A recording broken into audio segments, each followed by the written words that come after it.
Hi, I'm Leah and welcome to my channel. In this video, I'm going to be sharing what is kind of like an unexpected update on my hair. I typically provide an update on my hair after I get a relaxer touch-up.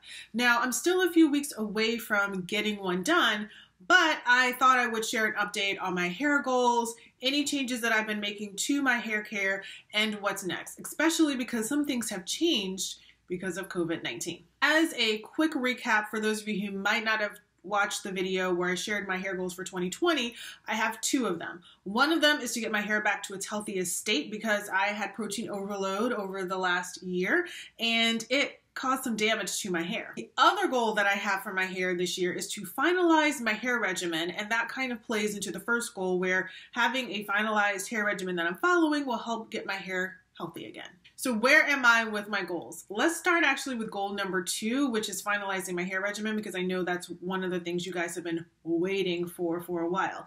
So to make the task of finalizing my hair regimen a lot less overwhelming for me, I decided to break it into 2 parts. And so the first part was to determine what the structure of my hair regimen was going to be, basically the types of products I was going to be using and how I was going to be using them on my hair. And then the second part was to select the actual products that would be in my hair regimen. I have a confession to make. I've actually been in part 1 pretty much all year long. And that's basically because of COVID-19. I shared a video, it was like the beginning of March, of what the structure of my hair regimen was going to be. So basically I told you, here are the types of products I'm going to look to use, and here's how many of these types of products, and here's how my wash day is going to be structured, and moisturizing and sealing my hair and everything. And I was like on track. I was ahead of schedule with that because my goal was to have that finalized, I think, by the end of April, and I was like a month ahead. But that was like a week or 2 before everything started to shut down. And oh goodness, that just caused me to like look at that structure of my hair regimen a little differently, and it kind of put the pause on me finalizing the products that would be in my hair regimen for a few reasons. One is I had to stretch my relaxer longer than I normally do. It ended up being only about 4 weeks longer, but still I had a lot more new growth, and I didn't want to try out some new products on my hair during that time because I didn't know when I'd be able to go to the salon. So if I tried out a product on my hair that caused some additional damage or made my hair act kind of weird, I wouldn't be able to call my stylist and have her look at my hair and have her do anything about it because her shop was closed and she wasn't working. So instead of continually trying new products during that time to see what products would work best for me and should be in my hair regimen, I just decided to stick with what had been working thus far. And so when I was doing that, I discovered that I wasn't really sticking to my hair regimen structure that I had come up with. I found that it was kind of a little bit too rigid and wasn't allowing for the flexibility that I needed being in that kind of situation, like a situation that was completely out of my control. Of course, when I created my new hair regimen structure, I knew there could be some things that might be out of my control, things that could happen, but I never would have envisioned a pandemic. I mean, oh goodness. And it made me think about some situations such as, what if I needed to find a new stylist because I moved, or my stylist moved, or if she retired?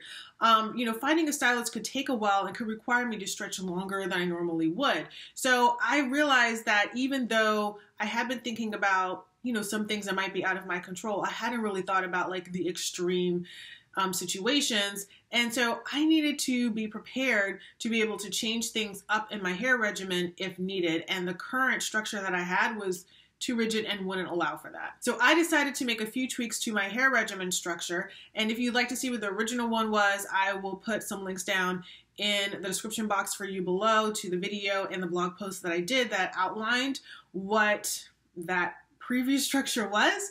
And so here's the changes that I decided to make. The first one is to my pre-pooing. Now this was supposed to be with just natural oils. And honestly, I haven't used natural oils by themselves to pre-poo since probably I unveiled my new hair regimen structure back in March. I've been using conditioners. I've sometimes mixed the conditioners with oils and sometimes not. And to be honest, I've done it with no natural oils more often than not. What I found is that once I got past my normal 12 weeks of stretching, as I had more new growth on my head, I preferred being able to easily apply a conditioner to my hair. And I also got I think, really great results by doing it. The change is natural oils is not going to be my only pre-poo. I'm opening it up to be a conditioner, to be natural oils, or to be both. All right, the next change is to my shampooing. So the plan was to have one moisturizing protein-free shampoo and then one deep cleansing shampoo. So essentially 2 shampoos total. I found shampoos that fit the bill for both of those, but I decided I'm also going to add a third shampoo to the mix. And this one is also moisturizing, but it will have a protein ingredient as well. The one that I'm using right now has been working for my hair. I haven't decided if it's the one that's going to stay. I just found that kind of mixing it up and adding some more sulfates in every now and again was really helping to get rid of a lot of the buildup that I had, particularly on my new growth, because as I was stretching longer, I wanted to make sure that that part of my hair was staying really moisturized. And so I was using a bit more product than I normally would when I was moisturizing and sealing, which meant that the sulfate-free shampoo wasn't getting all of that off. Plus, I'm all about moisturizing shampoos. I have hair that tends to be on the dry side, so as many moisturizing shampoos as I can use in my hair regimen, I'm all game for. Third tweak or change that I'm making to my hair regimen structure is to make the rinse out conditioner an optional step. I realized that if I'm using a conditioner for my pre-poo, I don't always need to use a rinse out conditioner before I deep condition. It just seems like too much conditioning and potentially a little bit of a waste of products. So I'll be only doing this step if I feel like my hair needs extra moisture, or if I don't have time to deep condition. So the rinse out conditioner will replace the deep conditioning. Change number 4 is to the hair rinses. Now, I've been doing hair rinses off and on throughout my hair journey. I'll share some links down below, blog posts where I talk about doing hair rinses. I would do tea rinses, apple cider vinegar rinses, mix the two together. I mean, I would do them for different reasons for my hair. What I found is that many of the times I was washing my hair during that long relaxer stretch, I was forgetting about tea rinses and I wasn't doing them. And I didn't notice any negative results. I didn't notice really any negative differences in my hair. So I feel like I don't really need to do them right now. I don't need to make them a regular part of my hair regimen anymore. The last change is to the moisturizer that I'm using. So I mentioned originally that my plan was to have just one that I was using and keep it simple, but as I was stretching my relaxer longer, I decided that I was going to rotate between several moisturizers just based on what my hair needed at that time. I have a few ones that are kind of on the light side that I use on my wet hair before roller setting, and then I have some medium and heavier ones that I rotate through for my moisturizing and sealing routine during the week. I don't think that I can just use one. I do think that of the ones that I'm using, I do need to narrow them down a bit more, but I've got to have multiple just based on my hair and my hair needs. So I think with these tweaks and changes that I'm making to my hair regimen, it will be better suited for me to take care of my normal to high porosity hair that tends to be on the dry side in situations that might be out of my control and long relaxer stretches. Let's talk about goal number 2 now, which is to get my hair back to its healthiest. Over the last few months, I have been noticing a definite change in my hair. It's actually getting a lot better. So I'm over protein overload, but I'm still dealing with the damage that protein overload caused to my hair. So some of the things that I've been seeing that are positive changes in my hair is that it looks and feels smoother and softer. It feels more hydrated and moisturized. A lot of times I would find that like a day or so after I would wash my hair and dry it, it would start drying out a lot, or it would start feeling dry the night after I would wash my hair. But I've been finding with the products I'm using and the techniques that I'm using that that's not happening like it had been. And also as a result, my hair is staying moisturized longer during the week in between those times when I wash my hair. And some of the things that I've been doing besides my hair regimen and using products that my hair likes to really start getting my hair healthy again is I have kind of eliminated blow drying my hair. I haven't completely eliminated it. I did do it once, but that was only because I had to quickly dry my hair. But for the most part, I've been roller setting my hair to dry it, and that has been giving me softer and more moisturized and smoother hair as a result. Speaking of moisture, I'm also just focusing on moisture.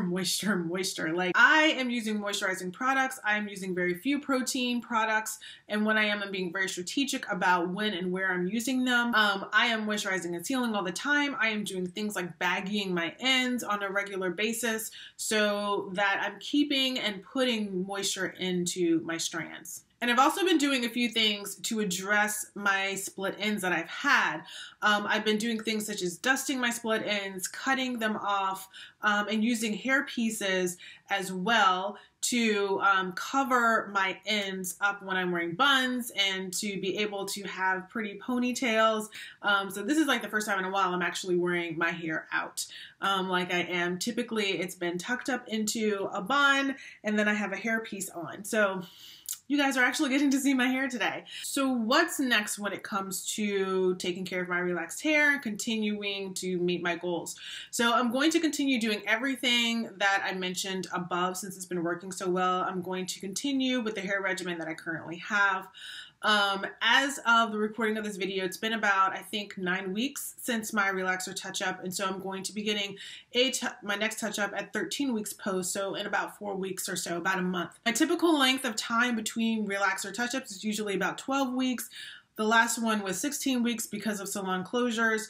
But I decided to try 13 this time around since I was able to make it 16 weeks without having major issues with like breakage and all that kind of stuff. Why not try a little bit longer, considering I used to do touch-ups longer than 12 weeks, and this might help my hair get healthy again, because when my hair was at its healthiest, I was stretching for longer stretches. And also what's next is my next hair update. So that one will come after my relaxer touch-up, so stay tuned for that. So now that I've shared how I'm doing with my hair goals, how my hair is currently doing, I want to hear from you. How are you doing with your hair goals this year? Have you made any changes to your hair care over the last few months due to salon closures or just due to new things that you learned about your hair? If so, share it all down in the comments down below. I'd love to hear and read about it, and I know others would as well. And in addition to commenting down below, also please go ahead and give this video a thumbs up. Feel free to share it on your social channels as well. And don't forget to subscribe to my channel by hitting the subscribe button. And if you'd like to get notified when I upload new videos, please go ahead and you can tell YouTube that you want to be notified by clicking the bell button when you subscribe. Thanks for watching, and I'll see you in my next video.